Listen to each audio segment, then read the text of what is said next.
Prenons quelques-uns des passages auxquels nous avons fait référence au début de notre méditation dans les précédents audios et voyons comment ils ne sont qu'une continuation de ce principe même établi comme base sur laquelle Dieu travaille tout au long de cette dispensation. Commençons et allons à Galates 3, 28. Il n'y a plus ni juif ni grec, il n'y a plus ni esclave ni libre, il n'y a plus ni homme ni femme, car tous vous êtes un en Jésus-Christ. C'est la façon dont Dieu résout le problème de la vie humaine. Telle que nous la trouvons aujourd'hui sur cette terre, la vie humaine est réellement un problème. C'est pour affronter ce problème que toutes les personnes bien intentionnées qui organisent des conférences d'un caractère international viennent se réunir.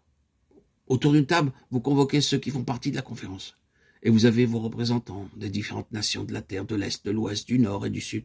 Vous avez vos différents représentants du domaine social, votre ouvrier, comme il est appelé, et votre aristocrate, votre capitaliste, le patron et l'employé. Et dans le but d'obtenir différents points de vue, vous voulez voir les deux sexes représentés.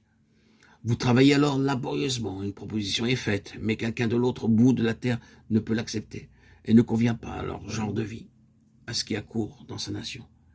Puis, bien sûr, l'employé ne peut se résoudre à être d'accord avec le point de vue du patron, ni le patron avec celui de l'employé. Et ce n'est pas la moindre difficulté pour un homme d'être d'accord avec le point de vue d'une femme. Combien de tables rondes ont été dressées, combien parmi elles ont abouti à un succès. La chose étonnante est la façon dont les hommes persistent à tenir des conférences. Tout au long de notre vie, les hommes ont tenu des conférences. Et quel est le résultat? Chacun y va, et puis c'est l'impasse. Mais ils en auront une autre, et ils continueront jusqu'à la fin d'essayer de résoudre le problème de la vie humaine, sur ce niveau-là, de la discussion, d'une conférence. Or, Dieu a parfaitement connaissance de toute la situation, il y a bien plus connaissance des difficultés et des problèmes que toute autre personne. De son point de vue, il y a beaucoup plus de facteurs et de traits caractéristiques dans toute la situation qui ont été manifestés aux hommes. Mais il a une solution infaillible, et une solution qui a pleinement fait ses preuves partout où elle a été reçue. Quelle est la solution de Dieu au problème de la vie humaine? C'est un homme. C'est Jésus. C'est Christ, notre Seigneur.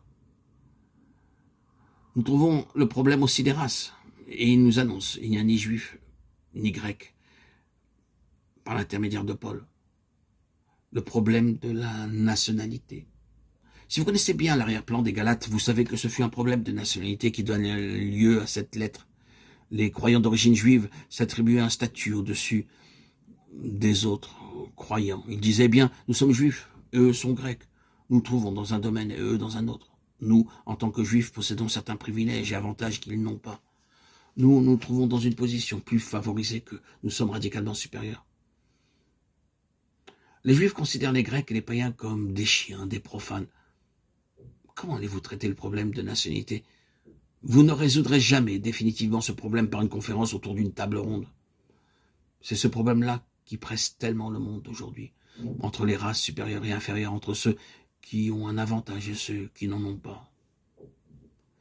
La solution de Dieu à ce problème est un homme, Christ. En Christ, il ne peut y avoir ni juif ni grec. L'homme n'a-t-il pas résolu le problème? Vous et moi qui venons sur la base de l'homme céleste, qui abandonnons la base terrestre, la base nationale, et venons sur la base de Christ, nous trouvons une communion fraternelle bénie. Oh, quelle communion parfaite! Quelle communion bénéfique! Quelles perspectives sont en vue! Combien tout cela est fructueux! Bien loin d'être un moyen de perte, c'est de façon bénie, pleine de valeur. Quelle tragédie que même tant de personnes parmi le peuple du Seigneur n'ont pas abandonné la base nationale. Quel préjugé, préjudice et quelle limitation implicite il y a par l'orgueil. Combien ces personnes limitent, ternissent, empêchent la plénitude de Christ et rendent impossible l'intention de Dieu. Quittez donc cette base-là pour vous mettre sur celle de l'homme céleste de Dieu, où il ne peut plus y avoir ni juif ni grec, et où le problème national, comme faisant partie du problème humain, est résolu.